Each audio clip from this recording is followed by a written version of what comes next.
Hey guys, it'll just be a couple more minutes before we get started. I'll be running today's meeting. Madam Secretary, do we have a quorum?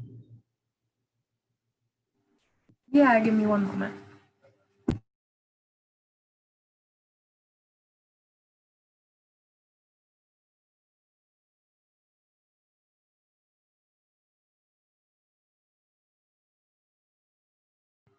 Quorum is 20.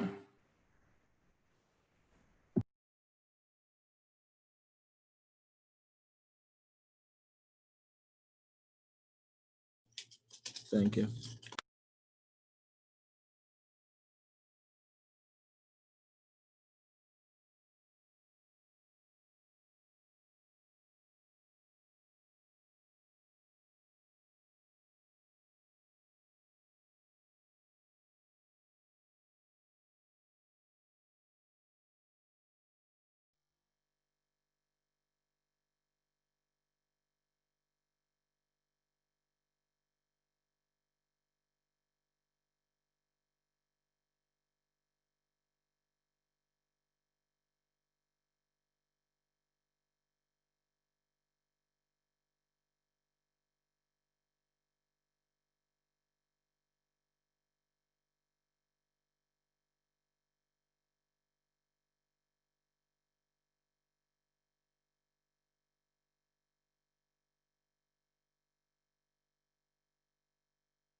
Looks like we need two more. Aaron, are there any attendees that are supposed to be promoted? One just got promoted as you were speaking. Thank you. If you're a rep, please change your name to reflect that.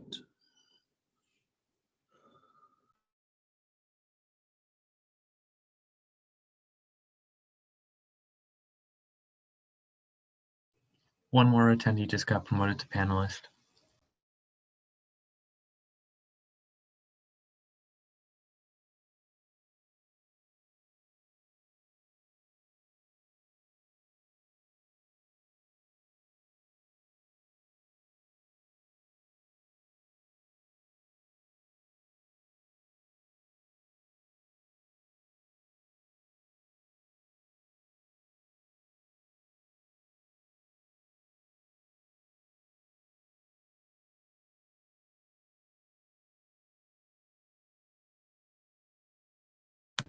All right, with Mackenzie, that gives us a quorum.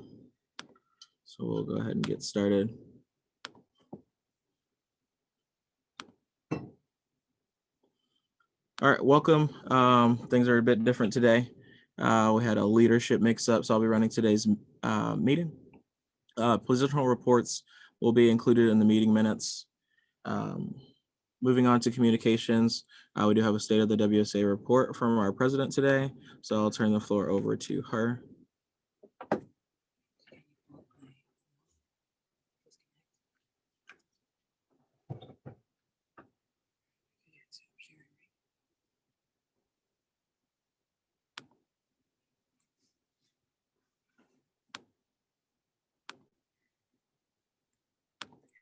All righty. Happy Western Wednesday, everyone. Today is a full meeting with lots of important things to discuss, so I'll try to keep this State of the WSA report as short and sweet as I can. The Western Student Association has undergone some big changes this year, starting from the very beginning.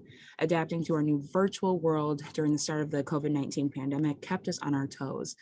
Everything was changing left and right before our eyes, but we knew for a fact that our organization's leadership would do everything in our power to still be a resource for our fellow Broncos.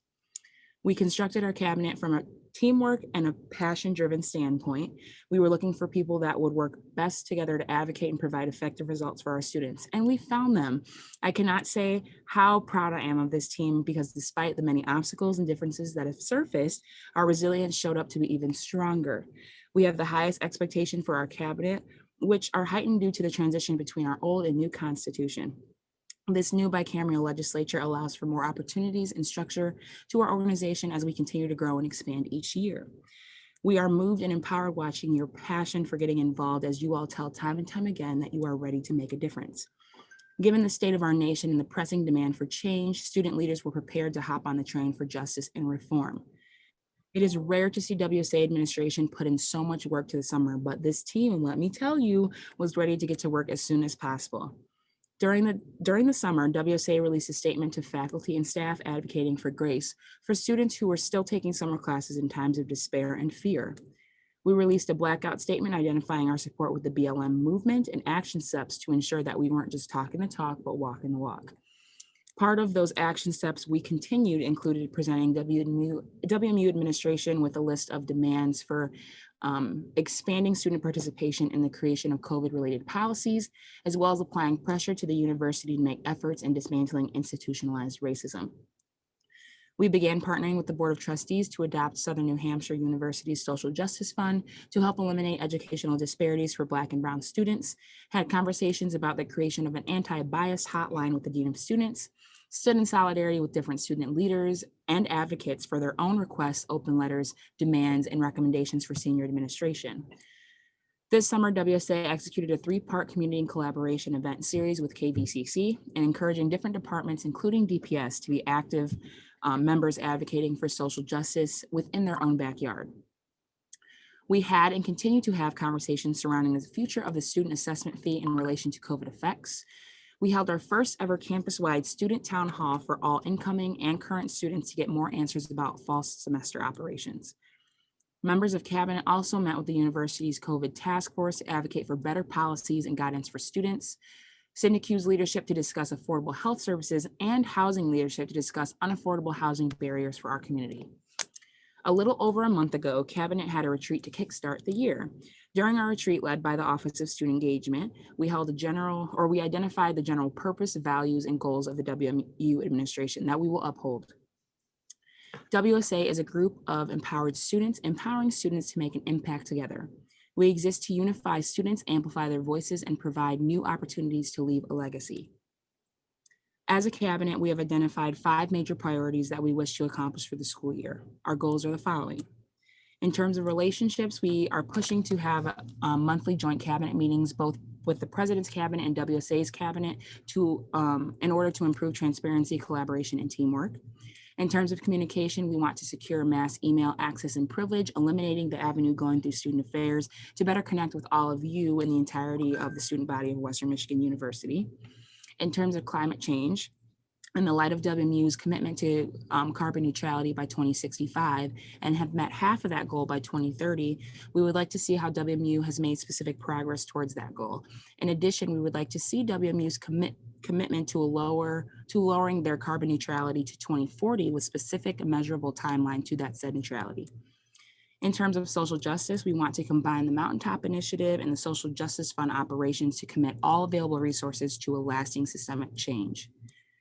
In relation to COVID policy, we are pushing to have student representatives from each areas of campus, RAs, commuters, athletes, et cetera, and actively involved in all COVID-19 policy decisions and changes, with voting rights upheld at the same level of the constituents present. I share this with all of you today to say you are a part of an organization, a team, a family that is passionate and optimistic for change. Your student government has fought our way into every committee, task force, event, conversation, and board meeting to show upper administration that they cannot continue to make decisions on behalf of students without including us in the conversation. I am aware that students haven't always felt like their voice has power, but I'm here to tell you that your voice does have power. You are the most important stakeholder here at the university because without us, there is no Western Michigan University.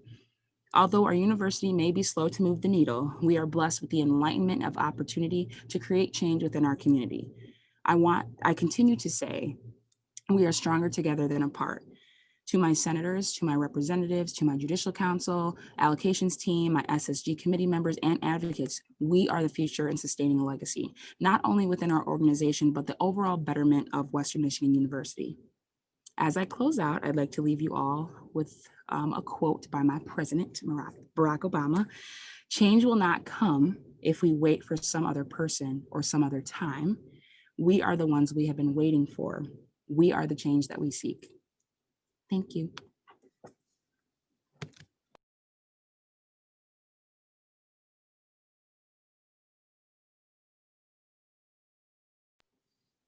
All right, with that being said, there was a communication that was left off the meeting, so I'll now turn the floor over to Emma Barada for a We Vote communication. Hi, everyone. I think Eric's gonna be able to put up some slides for me. Yeah, give me a hot second. Perfect. No worries. So I am the WSA Vice President for Political Affairs, if you don't know who I am, and I'm also serving as the student co-chair for We Vote this semester, well, this year actually. So We Vote is our nonpartisan campus-wide effort to ensure that all eligible students on our campus are registered to vote.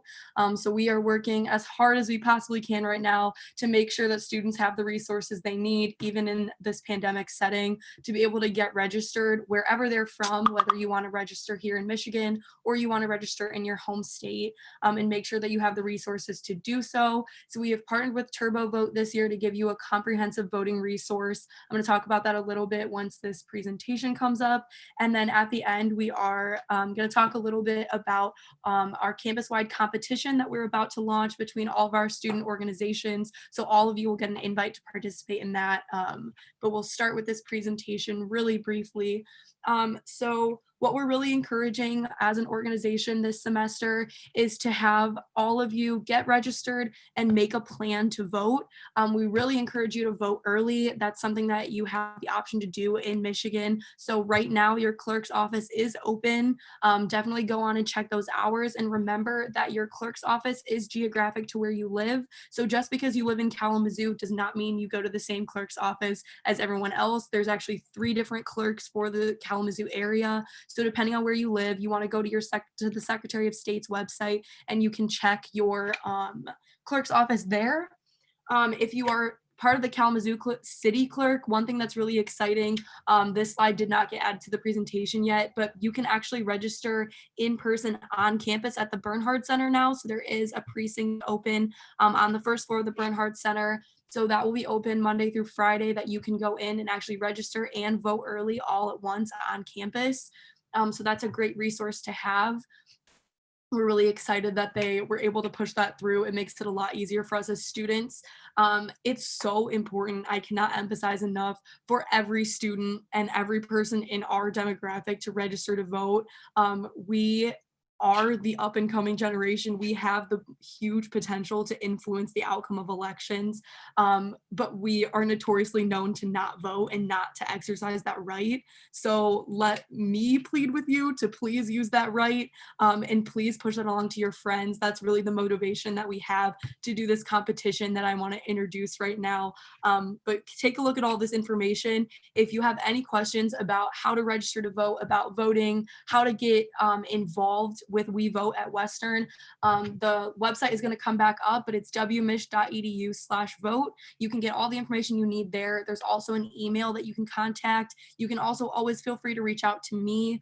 I can put my email in the chat, but I also have office hours every Friday from 1 to 3. This is really what I'm going to be dedicating a lot of my time towards from now until November 3rd. So if you want to get involved and help us with that, we would love to have your support. I can give you just a quick update. Since we started using Turbo Vote on campus, we have had over 330 students already engaged with that website, and over, I believe it's 150 of those, about half of them have used it to register to vote. So that's really exciting. You'll see 20,000 students on a campus. I know Chris just said this in the chat. I mean, that could completely change the outcome of the election here. You have such a power, so please use that power, and feel free to put any questions you have in the chat right now. I'll keep an eye on that. And then I also have Alex Lawrence, who is a part of We Vote, able to help us answer questions today. But in regards to the RSO competition, the way that's going to work is that you'll receive an email from We Vote with a customized link to your organization. It's going to be going to the email that you have as your contact on Experience WMU. So if you don't receive that email by tomorrow morning, feel free to reach out to me. It's probably because you have an out of date contact, so we can make sure that that gets updated for you through Experience WMU if you need help with that. And I'm also working to make sure that all the WSA reps will get that as well for your organization. But basically what we're going to encourage you to do is not only use that link to get all of your members registered to vote or have them request their absentee ballot, whatever it may be, but also promote that through social media, making sure you tag WeVote and WSA in your posts. And we can use that to reach even broader groups of students that we can't reach through our personal social medias. And so the way it will work is the competition will start as soon as you all get the links, should be tomorrow morning, and it will run through October 19th, which is the deadline to register online in the state of Michigan. So we will kind of keep an update. I can provide an update midweek next week at the WSA meeting. I believe that'll actually just be Senate, so let me not confuse everyone there. But at our next WSA meeting, which will be on the 21st, we will announce the winners of that competition and who are our Turbo Vote champions for the university. We're really excited about this and the ability it's going to give us to reach more students. If you have any questions about the competition or how you can promote voting as an organization, or any other questions that there might be, please feel free to reach out to me or to WeVote. We are here to support you and make sure that your voice is heard this year. And with that, I yield. Thank you guys so much for letting me have this little time. All right, thank you, Emma. I hope everybody exercises their right to vote. Give me just a second. I'm going to put the agenda back up on the screen here. All right, with that, I would like to entertain a motion to approve today's minutes. Motion to approve the minutes. Is there a second? Second. It's been moved and seconded that we approve today's minutes. Consent. Consent has been called. Is there a second? Second. There is a second. Any opposition? Hearing none, seeing none, the the minutes have been approved. I would like to now entertain a motion to approve today's agenda.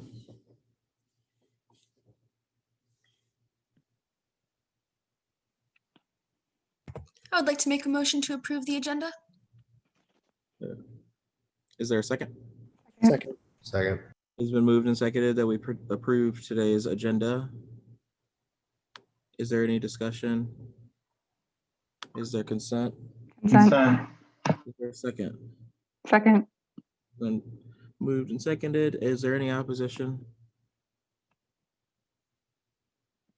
Hearing none, seeing none, we'll consider today's agenda approved. We don't have any guest speakers, so we'll hop right into unfinished business.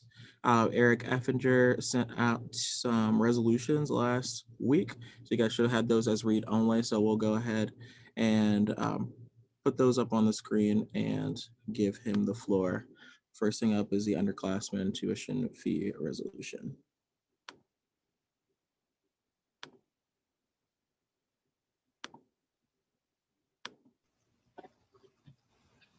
Hello, everyone.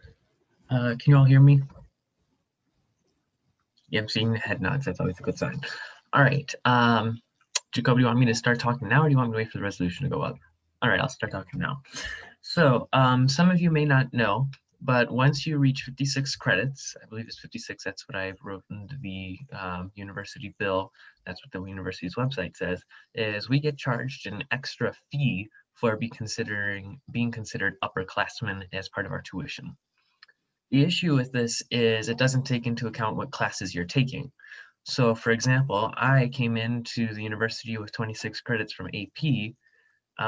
This year I'm getting charged that, actually in summer, I started getting charged that tuition fee. And I was not an upperclassman. I was still taking freshman, sophomore level courses. And I felt that was considered to be unfair. So the resolution that I have up here was basically going to change the system. It's still going to keep the fee, but it's only going to be applied to credit hours at or above the 3,000 level. So that way you're only charged for the upperclassmen courses, not your standing with the university. So I tried to cover all students in here, anyone that came in with AP credits, any one that came in with and transferred from another university and had their own credits, and any non-traditional students that might have previous college credits that the university would accept, especially since those credits don't all directly impact my major. Or even gen eds. You can get credit, but it, thank you, Jacoby. You'll get credit for it, but it won't actually count towards your major or towards your general education requirements. So it's credits just for the sake of credits, and it doesn't assist you in graduating any quicker. So that was my logic behind it. I'm open, Jacoby has it up, so we can go into discussion now. With that, I yield. All right, the floor is open for discussion. Please use the chat to signify if you'd like to discuss this item.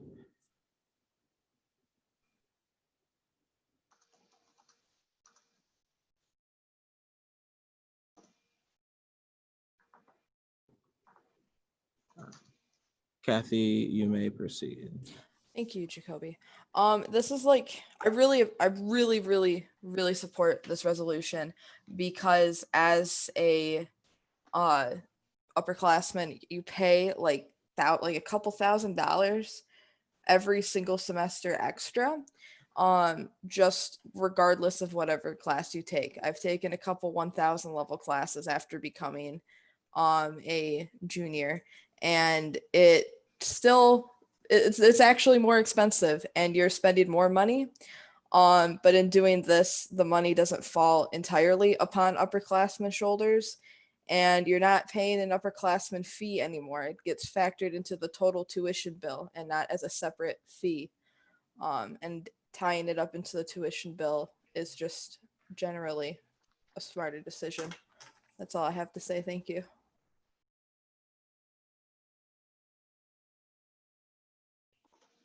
Is there any more discussion? I'd like to propose a formal amendment to change resolution number 2021 to University Bill number 2021-004. There is a formal amendment. Is there a second? Second. Just Is for there- clarity, because there's people that are new. Can you explain what's happening in that change? You want me to explain that, Jacoby, while you're typing? Sure, go ahead, Eric. Okay, so resolutions are only things that would affect the legislative body that you're sitting in, whereas a university bill has to be approved by both the House and the Senate, and then goes to get Taylor's signature, and off it goes. So at the time of writing this, the format and template I used included resolution, but since it would go to the House and the Senate, it needs to be changed to university bill. And it's the fourth one of the year, so we're taking out those question marks and putting in number 4. You guys should be receiving 1 through 3 at your next legislative session. Thank you for that, Eric. It's been moved and seconded that we amend this to say university bill instead of a resolution. Is there any discussion on the amendment?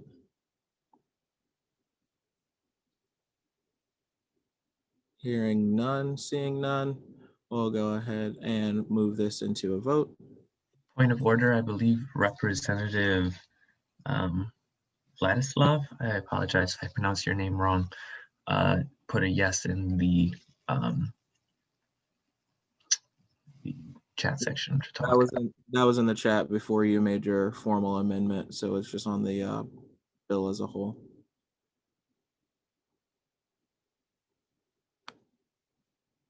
All right, give me just a second. I'll launch the poll. Can we call consent on this? Because it's not actually affecting the monetary part of the bill. You absolutely can call consent. Consent. That has been called. Is there a second? Second. Is there any opposition? Hearing none, seeing none. This amendment was approved. We're back to discussion on the entire bill as a whole. Representative Vladislav. So I just wanted to point out, I think this helps a lot, especially with double majors. For me, I am in management and operations for flight as well as flight science, so a lot of the classes overlap. But if I know some people are in double major for, say, music and environmental science or something like that, and you're going to be taking a lot of 1,000 level classes for each of them. And since you're going to build up credits quicker, you're going to have more credits total by the time you graduate, I think it's a lot better to have to only pay for 3,000 and up than pay for all the 2,000s that you're going to end up paying for with the fee. So that's all I have.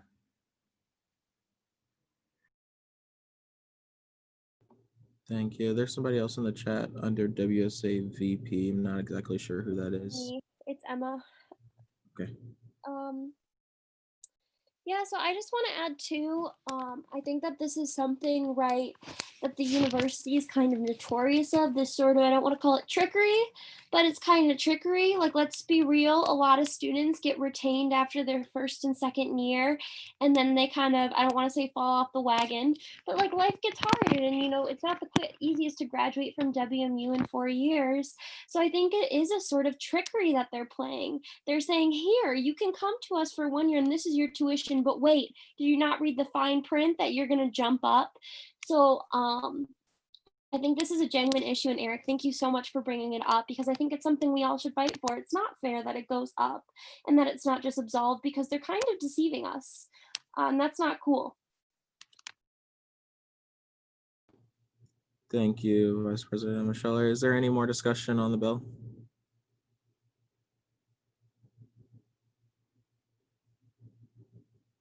Seeing none, hearing none. Oh, we got one more. Vice President Chelsea Spayman. This might just be a point of information, but would there be any tuition adjustment for students that were at Western who had already been charged upperclassmen tuition once this is implemented? Mr. Chair, do I have the right to respond? You may respond. To not, as I laid out here, be more so as taking effect for the incoming freshmen next year. I believe I do have an effective date at the bottom of the resolution that's just now university bill that's just being cut off. Okay, thank you.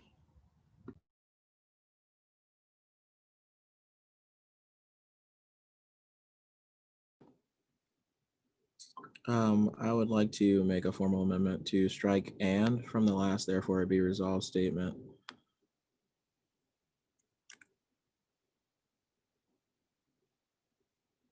Is there a second? There's another like therefore be it resolved statement after that, isn't there? Yep, okay. I didn't see the page. My bad, excuse my ignorance. Is there any more discussion?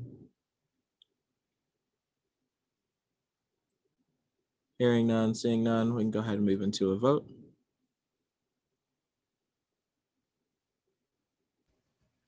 Do we have to do an actual poll, or can we call consent? You can call consent. Consent. Second. Is there a second? Second. It has been seconded. Is there any opposition? Hearing none, seeing none, we will consider this approved.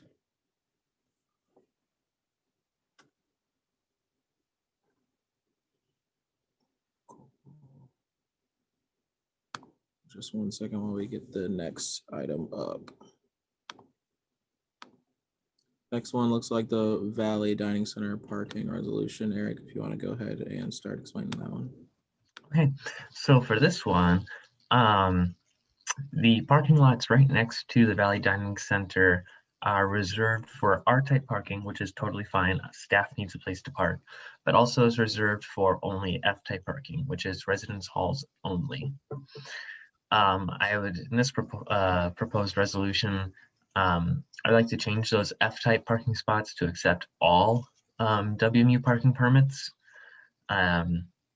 And there's a number of reasons for this. Partly is to be able to take in additional customers. Partially is to the fact that the VDC is already easily accessible to people living in the Valley Dining Center neighborhoods, and they don't really need parking there.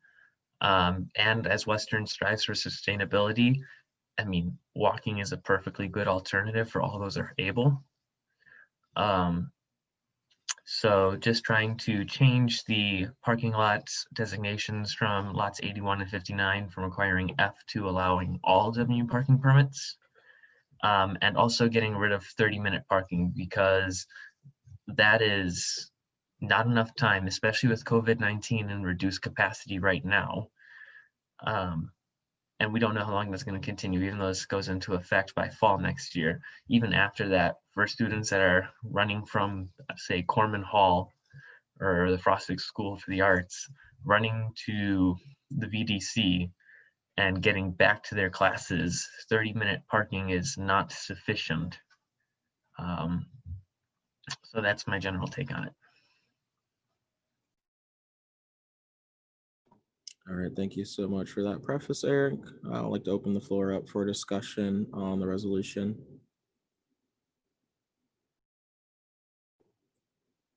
You are recognized, Eric. I'd like to make a formal amendment to change resolution to University Bill number 2021-005. Is there a second? Second. It's been moved and seconded that we change the word resolution to University Bill Consent. 21. Second. Thank you. Is there any opposition? Hearing none, we'll consider this approved. Back to discussion on the University Bill as a whole.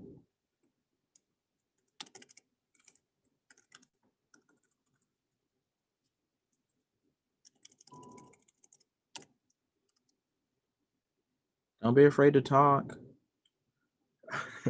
Rep Kathy Garnett, I have a question for Eric. you may answer. Eric, have you talked to Captain Tim about this? I have not.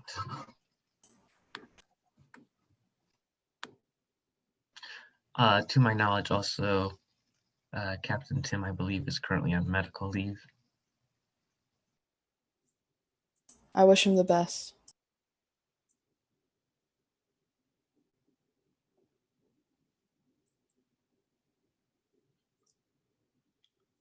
Vice President Morris, you're recognized. I would like to amend this where it says therefore be it resolved the first one, change it from 59 and 81 instead of 81 and 59, just so they're in the right order.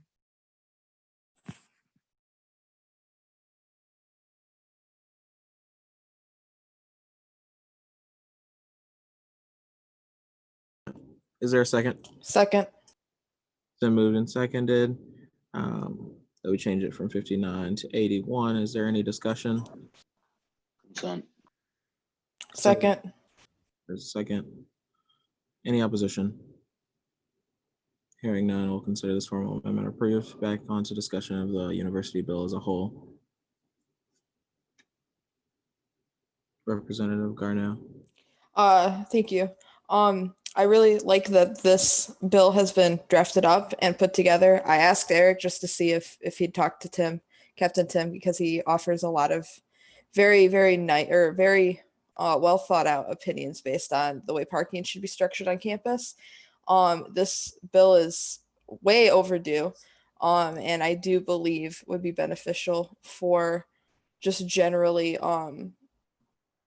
increasing the amount of people who use the VDC.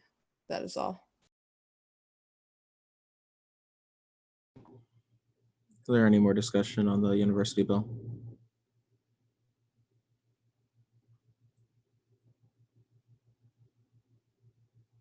Seeing none, hearing none, we'll go ahead and move this into a vote. Consent. Consent has been called. Second. Just a second, is there any opposition? Hearing none, we'll consider consent as this is approved. Eric, you can go ahead with your next one. Which one is next? Do you have a line to pull up? Just 1 second.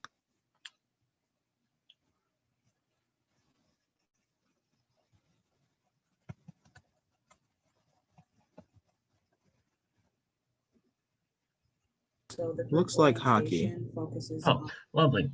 So for this resolution to be amended University Bill, once we get it pulled up, for this document, something that I don't know if many of you know this, but the university offers a free shuttle to football games and to basketball games from other parking lots to increase accessibility. This bill or resolution essentially is requiring WMU to do the same thing, especially since on average, I reached out to the director of athletics. On average, about 900 students attend each WMU home hockey game, not including the band. And so there is no shuttle for them. The games are usually later at night, almost always when it's cold outside.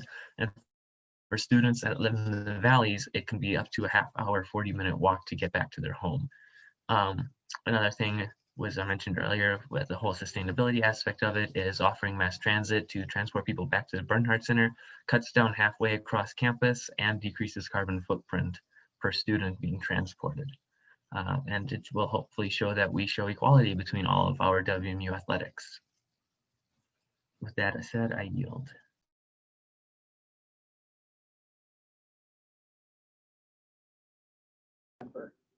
All right, is there any discussion on this resolution? Representative Garnell. Yeah, hi again. I've been to a lot of hockey games and I drive because I live off campus, but the parking for the hockey games gets really packed, and well, people in Kalamazoo don't drive well. And having a shuttle would significantly decrease the amount of cars that are in this area. And it would keep students a lot safer when conditions are already sketchy. Thank you. I give the rest of my time. Thank you. Vice President Charter Harris. I'm sorry, Vice President Eagle, sorry. So I'm gonna give the other side of the story than Kathy. As someone who has lived on campus and walked to the hockey games, having a shuttle would be super nice because it gets a little cold at night. Also, there's a lot of students that just walk back onto main campus from the hockey games. That's a lot of kids on the road while there's already a lot of cars as well, and that just sounds like a huge safety measure. So having a shuttle that would just even take them further onto main campus would be better than just having everyone concentrated in the area by Lawson. Vice President Charter Harris. Yeah, I just wanted to echo what Eric was saying. I worked at the bookstore for 2 years, my first and second year here, and so I worked all the sports games, and I was unaware that our basketball, we had a shuttle to the basketball games because students rarely ever go to our basketball games. And I've worked all the hockey games and those are always packed. And just like Ruby said, there's a lot of students that stay on the road there. So having a shuttle would be a huge plus. And I don't see why there's any need there shouldn't be both. Plus our hockey team's always nationally ranked. So we end up playing later in the year. So it's a lot of snow, ice, and it would be much safer for students to have a shuttle there. Thank you. Representative Pruitt. So I'm not exactly against this. I just have a question. Eric, do you know any data of how many students have used the bus to the football games, to the basketball games? Because I think that we need to look at whether it's cost efficient, to provide the service. Mr. Chair, may I respond? You may.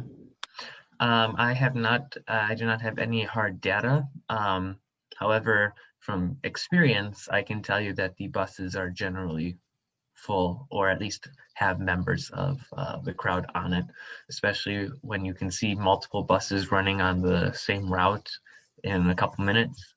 I feel the university by now would have cut that if they didn't feel it was worth their money.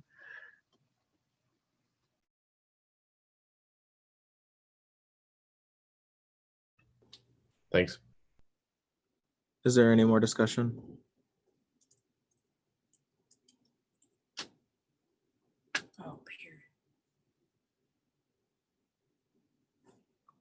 I'd like to recognize myself and make a formal amendment. Change this from resolution to university bill number 2020-2021-006. Seconded. Sorry, 007. It's been seconded. Is there any Consent. Second. consent? And seconded.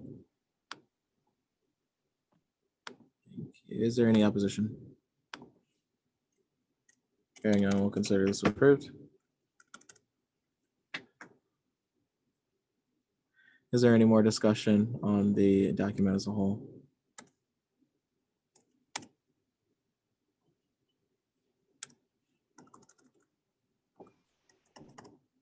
Hearing none, seeing none, we'll put this to a vote. Consent. Second. Second, any opposition? Hearing none, seeing none, we'll consider this university bill approved. Eric, go ahead and proceed with your last bill. Authorization. And that one would be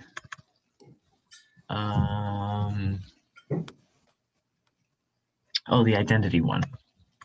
Okay. So I have just a quick question for all of you.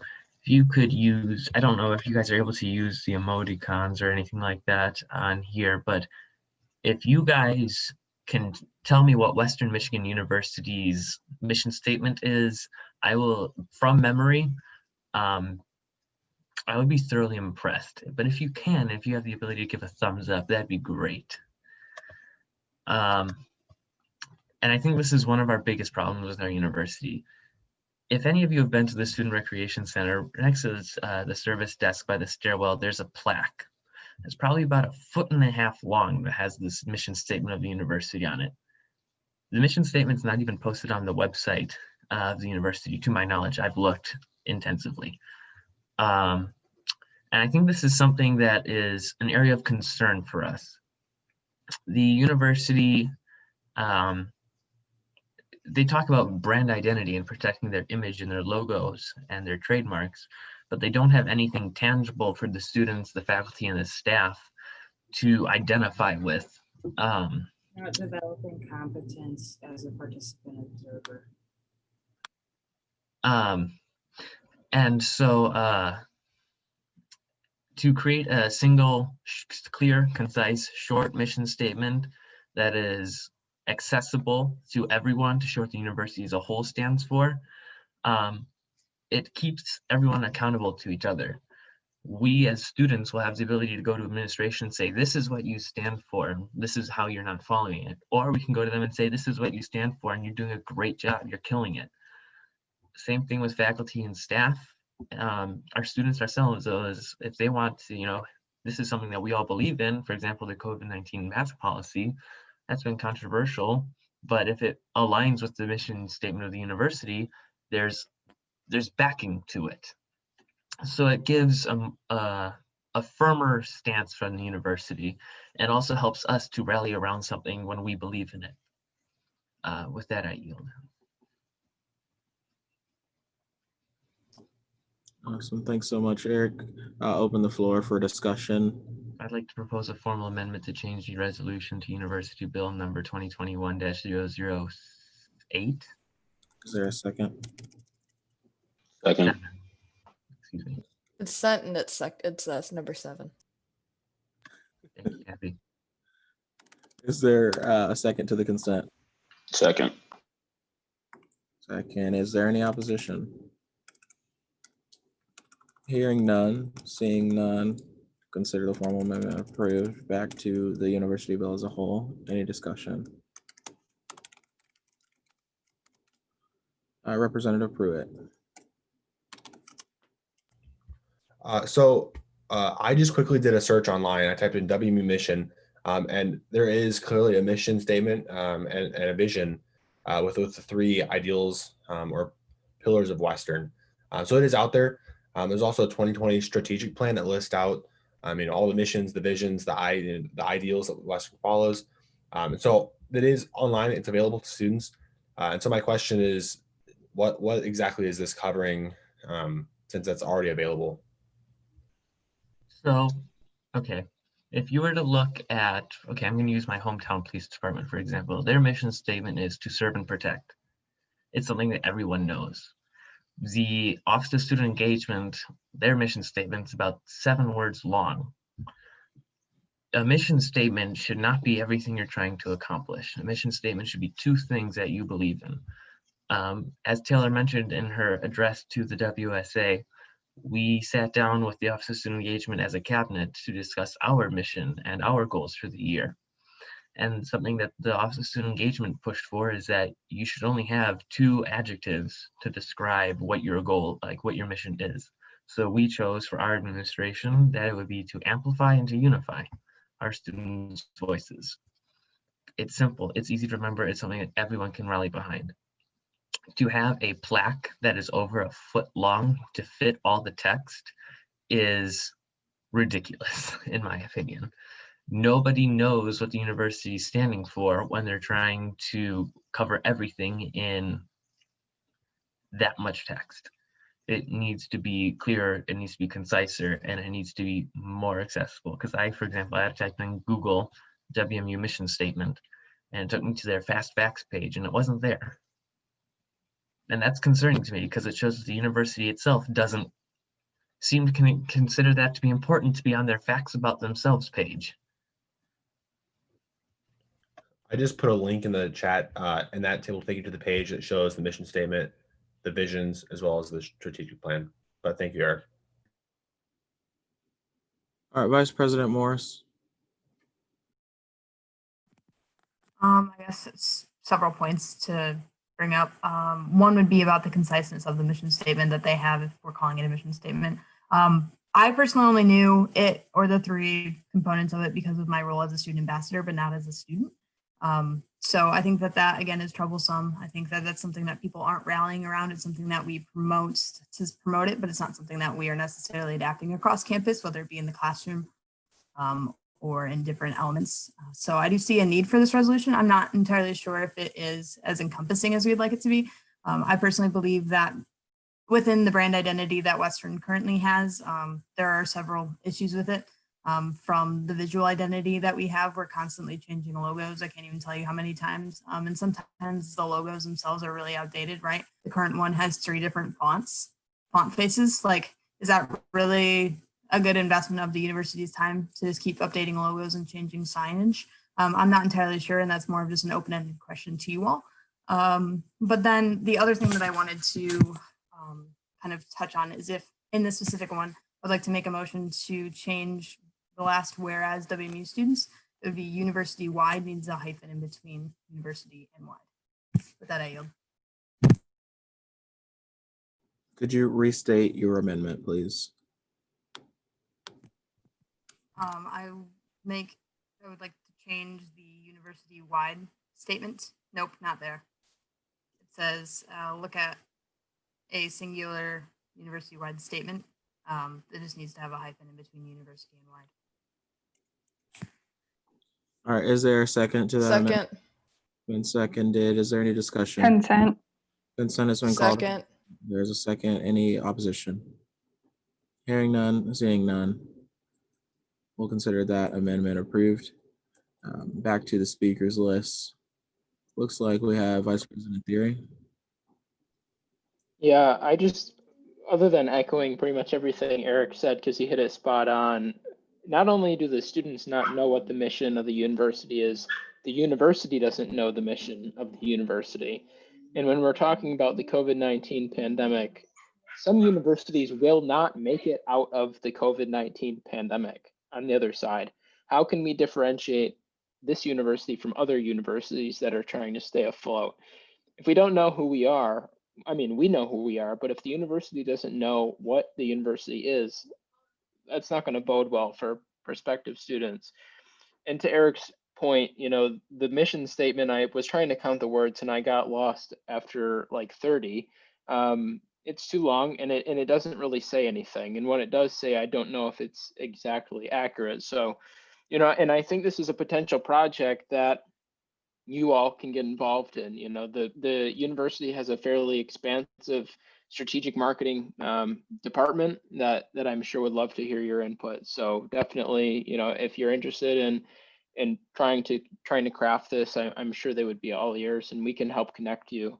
By we, I mean, you know, the cabinet and other folks that have been involved in WSA to the people that need to hear your voices. Thank you. Representative Klein. Yeah, I'd just like to say that as far as like the mission statement of like learner-centered, discovery-driven, and globally engaged, I heard it all over the place as a freshman, and it's on like a wall in every classroom in the College of Business. So I think it is like in places, but I do see how Western doesn't necessarily enact those values, and there's a lot of like need for a change.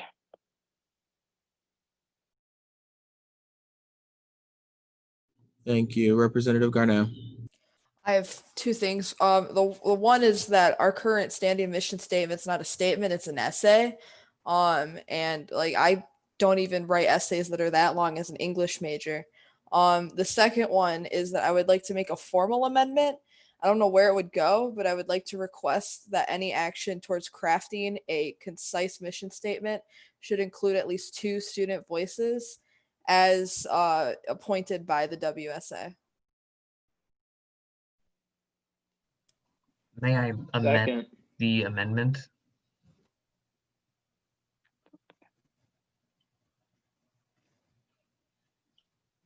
Mr. Chair, Proceed.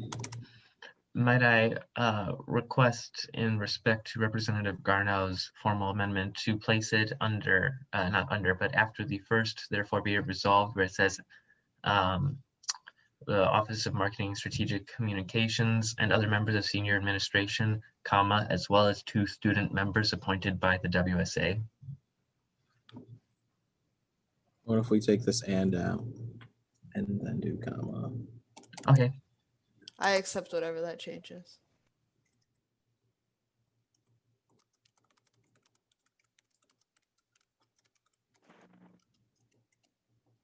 Ignore my anger.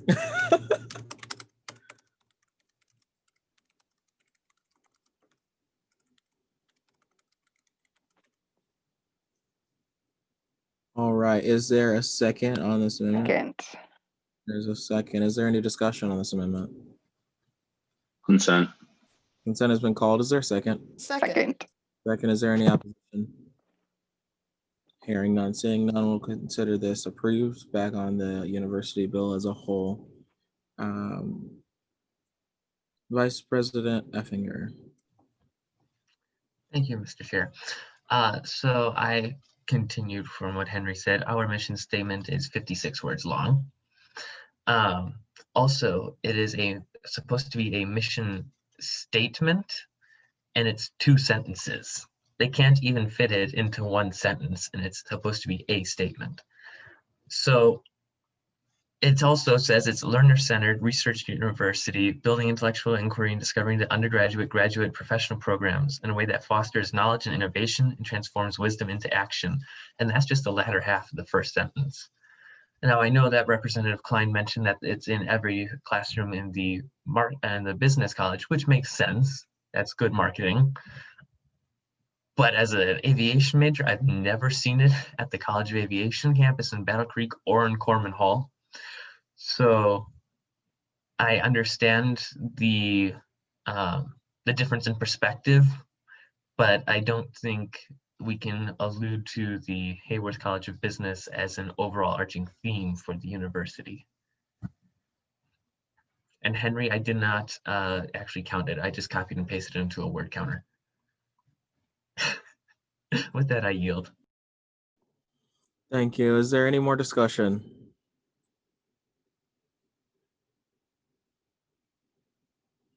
Hearing none, seeing none, we can go ahead and move into a vote. Consent. Consent has been- Second. There's a second. Is there any opposition? Hearing none, we'll consider this university bill as approved.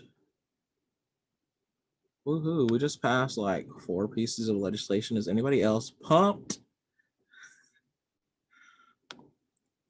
Just 1 second, I'll get the agenda back up here. All right, looks like the next thing on the agenda is the allocations bylaws. I'll go ahead and pass it over to Vice President Lance. Hi guys, do I have the ability to share my screen? Okay, I do. 1 second. So my bylaws are going up for, let's see, confirmation today. And I left pretty much, so you should have gotten these in your email, but the version that I'm using shows exactly where the changes have made. There, I did really change a lot of things because one of the most important things for allocation committee is consistency, especially when you're dealing with funding. So the first thing that I have changed here, we're doing everything we can to make allocations more accessible to RSOs. So the first thing is that we have eliminated a 2-week waiting period and gone down to 1-week waiting period for deliberations. That's for budget submission. So last year, we had to submit a budget 2 weeks before the date, before the deliberation. We've reduced that down to 1 week. This is just a grammatical fix. This is also a grammatical fix, but I want to clarify something. So last year, we upped the cap for not sending an RSO to a deliberations meeting from $200 to $300. And that I remember vividly because we funded a budget that did not send an RSO that was under the $300 cap. So I don't know why it's $200 in here. That's just grammatical error that I think is all I can see. So that's $300 now. I've added a section about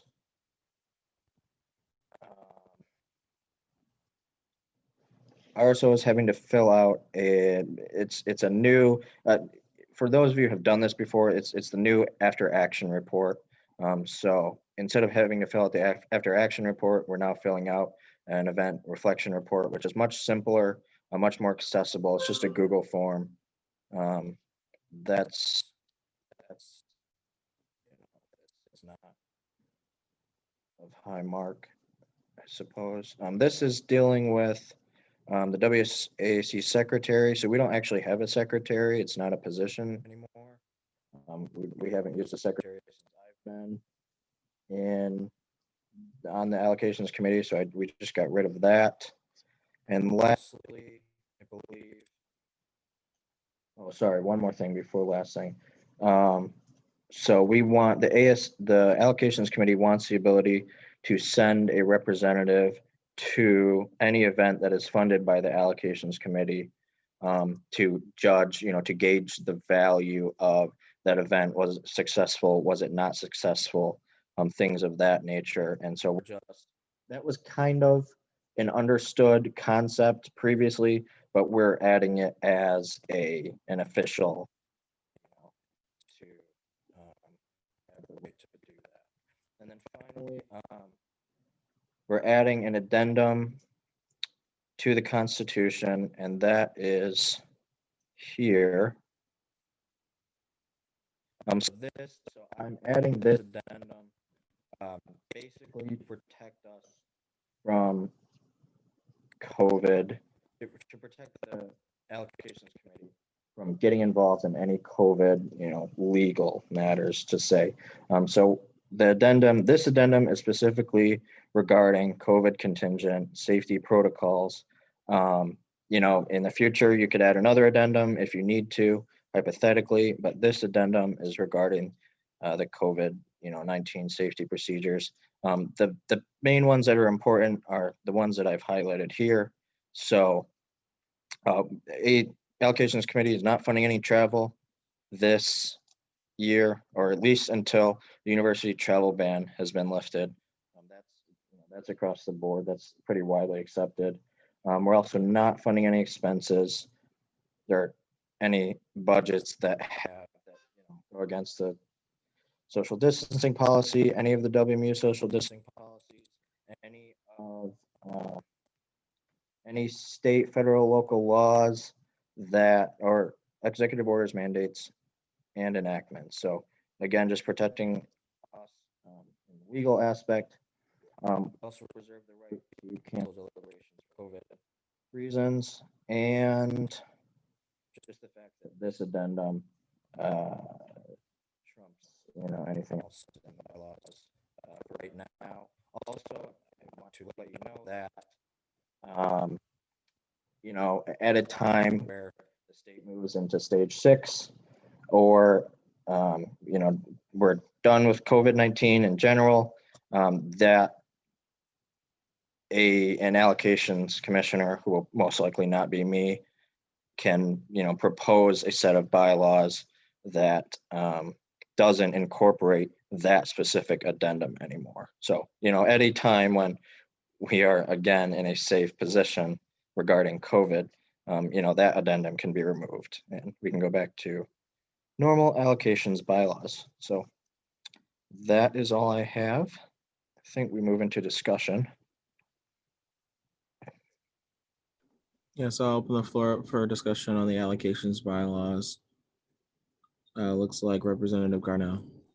I'd like to make a formal amendment to the COVID addendum, specifically stating that any organization that fails to comply to CDC guidelines loses the ability to request for funding for a year. That follows with a lot of other funding people I'm so sorry. It follows with a lot of other like disciplinary action by WMU. The sororities and fraternities are liable to, or I'm so sorry. They could lose their ability to group together for a year or be recognized as a sorority or fraternity for a year. And I believe CAB has also recently passed that rule as well, or is planning to. And so we would just be really following suit and holding our student body at that bar. Vice President Lance, could you put the bylaws back up and track those changes so everybody can see the amendment? Yeah, give me 1 second. So correct me if I'm wrong, this is a formal amendment. Does it need a second? It does. I've not heard a second yet. Second. So we move to seconded. Is there any debate, discussion? I would like to discuss this briefly. It says that any organization which refrains risks losing any future requests must go in front of the Judicial Council. So would that be, I guess, would the Judicial Council only have the option of ordering them to not have those abilities for a year, or would the Judicial Council more so be making recommendations to the Allocations Committee? No, I can explain this in detail. So an RSO risks losing any future requests. So this is, say they held an event in October that did not follow COVID protocols, but they have already been approved to hold an event in November because the meetings are held in October. So they risk losing that future funding for this event in November. The ability to apply for future funding means that they can't come to a deliberations for, if we're going to say for a year, then for a year. And so previously, if you did something that was against the bylaws, you then may have to go in front of the Judicial Council, which is outlined in the bylaws. So there may be reparations that take place further than not being able to hold those events. And that's determined by the allocations bylaws. And I use reparations wrong. I'm thinking of another word, but I can't think of it. All right, thank you very much. With that, I move the previous question. Previous question, but has been moved. Is there a second? Second.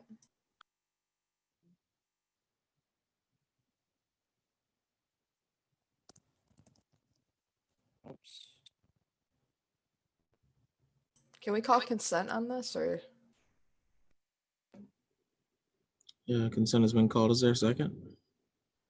No, it's Oh, actually, allocation. yeah, this has to do with money.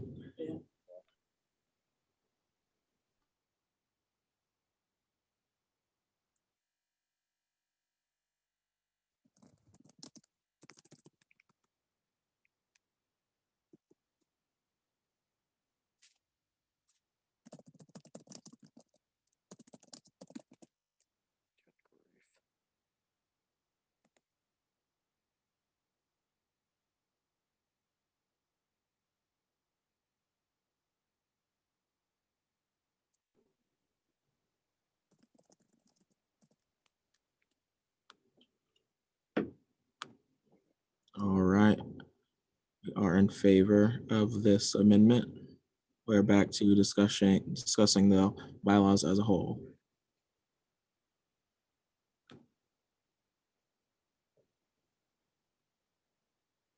Vice President Charter Harris. Yeah, I just had a question about the requiring someone from allocations to attend the meeting, to attend the event with funding, if funding is approved. Is there going to be like a rubric to gauge like what's successful or what's not successful? And if it's not successful based on whatever requirements, what happens then? Yeah, no, so it's one, I want to touch on this. It's not a requirement. So it may be that, allocations committee decides not to send someone to an event. That's to be honest, will be based on a lot of scheduling. So if we have the ability to send someone to the event, then we'd like to send someone, but if we can't, then it's not a requirement. But two, no, there's no, set rubric on did an event pass, fail, and that won't judge the ability to further apply for funding for future events. It's more of a, was this event good? Are there things that we can take away that may further a different event or better a future event?